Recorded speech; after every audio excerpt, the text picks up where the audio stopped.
Olá! Você sabia que a esmagadora maioria dos idosos deprimidos procura primeiro um clínico geral com queixas físicas, desconfortos físicos, ao invés de procurarem um psiquiatra com queixas relacionadas ao humor? Em outras palavras, diariamente chegam à atenção básica ou ao consultório dos clínicos gerais pacientes se queixando de fadiga, cansaço, emagrecimento, falta de apetite, dores crônicas. E esses pacientes são submetidos a uma bateria de exames nos quais não se encontra nada, porque o paciente, na verdade, está deprimido. E a depressão, ela diminui muito a qualidade de vida dos pacientes e ela tem tratamento, podendo até mesmo ter cura. Por conta disso, vou fazer aqui alguns comentários sobre a depressão na pessoa idosa. Em primeiro lugar, é importante ressaltar que a depressão não faz parte do envelhecimento normal. Ela não é mais comum nos idosos do que na população geral. Pelo contrário, ela é menos comum nos idosos do que na população geral. A depressão, ela tem alguns fatores de risco. O sexo feminino, o isolamento social. Portanto, sublinho aqui que as medidas restritivas do coronavírus acabaram causando, sim, depressão e principalmente nas pessoas idosas, né, que foram as que ficaram mais isoladas, porque isolamento social é um fator de risco para a depressão. As multimorbidades, ou seja, aqueles pacientes que têm muitas doenças, que usam muitos medicamentos, são os pacientes idosos com maior risco também para desenvolver a depressão.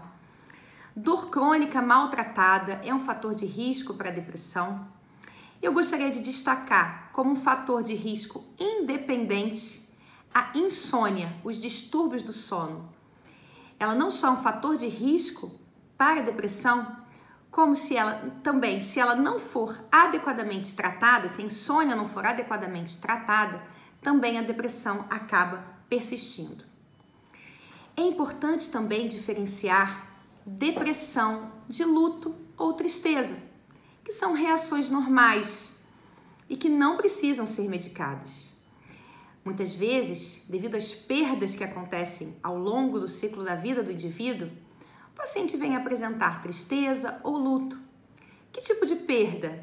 Perda de entes queridos, perda de autonomia após uma doença que gere alguma incapacidade, né? Uma perda da capacidade funcional, perda de renda.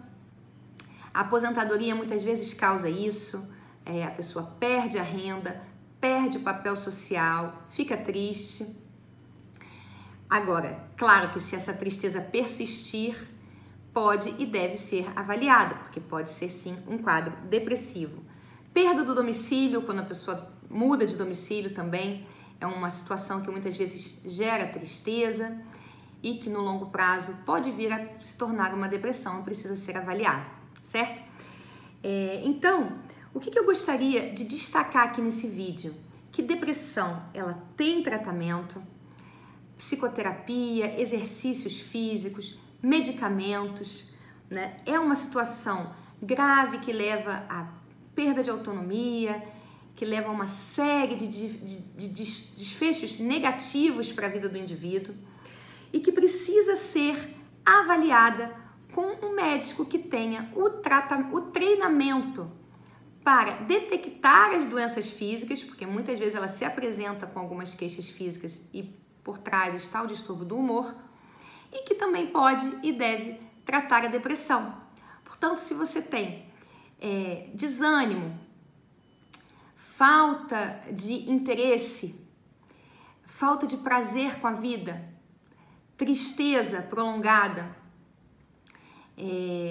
procure um geriatra. Se esse vídeo te ajudou, deixe abaixo os seus comentários.